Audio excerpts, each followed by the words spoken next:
Today, we are in conversation with the transformational leader and winner of the Nobel Peace Prize, Mr. Muhammad Yunus, founder of the Grameen Bank. Thank you, sir, so much for speaking with the CSR Journal. Thank you. At the outset, I'd like to know, after you came back from being a professor in the university, what was the economic scenario that you understood and how you wanted to make that change in Bangladesh? Well, the work that I did started in the condition of famine in Bangladesh. I came back from the States where I was teaching in the university and saw this terrible situation.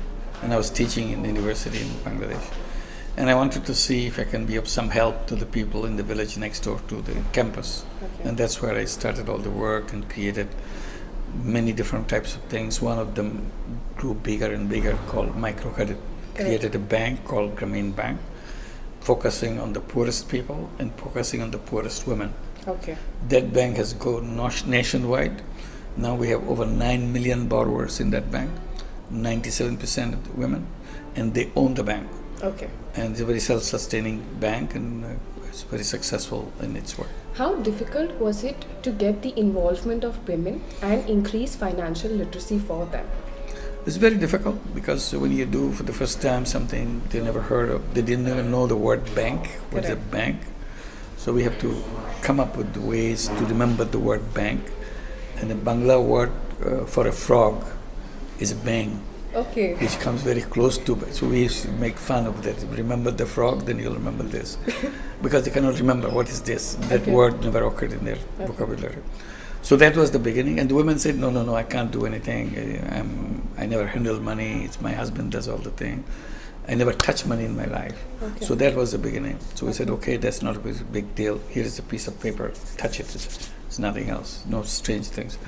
Okay. So that was the beginning. We had to overcome that fear of money, fear of doing things in the family, which was never done by any woman before. Okay. But gradually it worked, and we concentrated on women, make sure that women gets involved in it. And over years, we became more and more women. Now 97% women. And we wanted to make sure it's owned by them so that it helps them. Citizen power is also very crucial and important. Their involvement also brings about a huge change. Could you comment on that in terms of the change that you saw by them? Yeah, this is something that you can see right in front of your eyes what's happening. Okay. People who had no experience of earning any money, for the first time handling money, doing business and continuing that.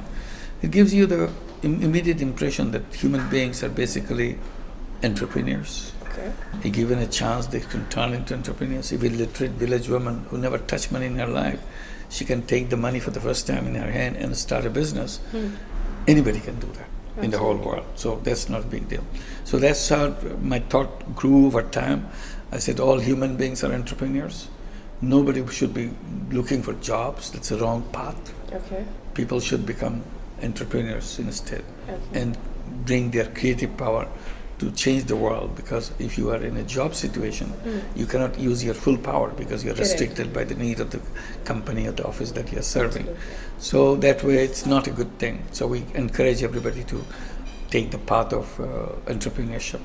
And we tell the schools, universities, which are now kind of promote the idea of getting a job, finish your school, get a good grade so get a good job. I said that's the wrong message. You say finish your school or you continue in school, whatever you do, come up with a business idea. Okay. And when you leave the school, you have at least 10 different business ideas with you. Make one of them or two of them, make it happen. Okay. So with the 2% mandate in CSR that has come in India, a lot of social ventures have evolved, social entrepreneurs have come about. How do you see the dynamics changing in our country after the mandate? I welcome them every way. The 2% idea was a good idea. Okay. And whoever is used this money for a social benefit, it's a welcome thing. We are adding one more idea into it.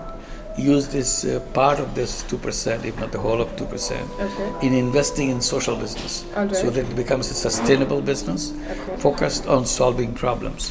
If annually you have this much resource going into investing in social business, it becomes a huge money year after year, because in social business, money never disappears. Correct. It keeps on rolling, Multiplying.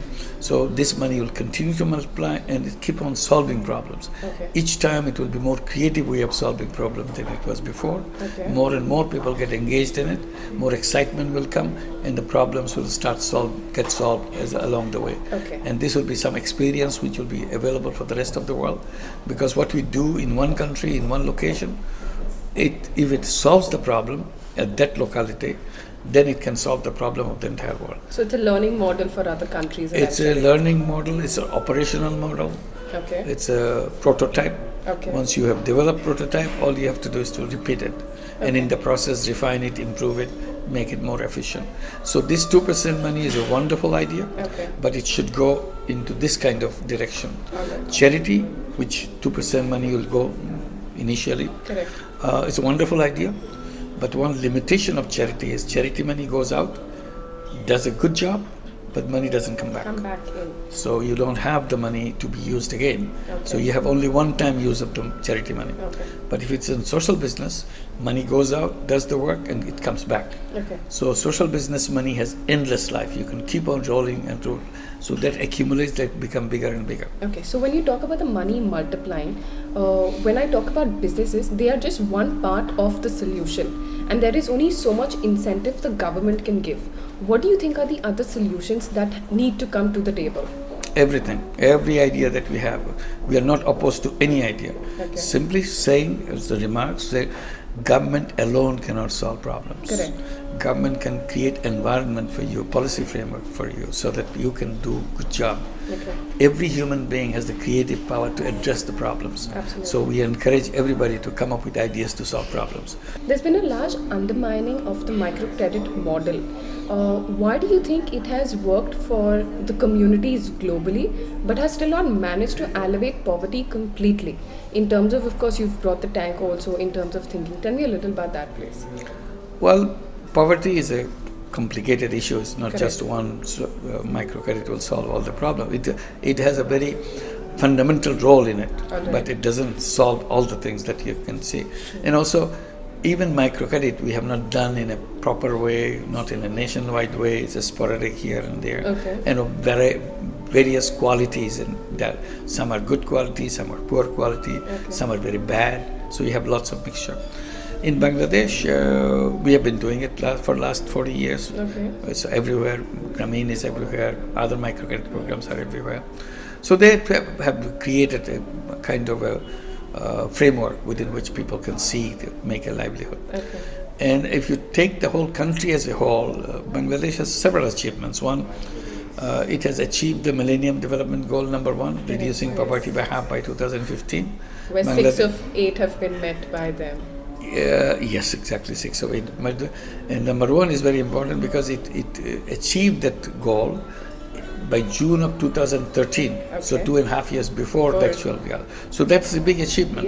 Now we are looking forward to 2030, where we want to bring it to 0, and we know that you can do it before 2030. In the Indian context, how do you think this model is very important at the grassroots level for social beneficiaries in the present situation where there's a demonetization in India? How important do you think it is, and how do you think the dynamics will change at the grassroots level? Well, the microcredit is all about grassroots. We are as bottom as you can get. In Grameen, we also included in a massive way the beggars, so that the beggars get into it and so on. And they can start earning their own money by selling things rather than begging for survival. So the microcredit is always related to the bottommost people. What happened because of the demonetization is a shock in the microcredit area, because people cannot pay back, they're having problems and so on.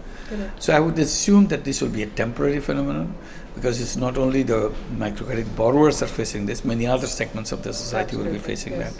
I'm sure the government is keeping watch on it so that they can get back to the normal behavior of things.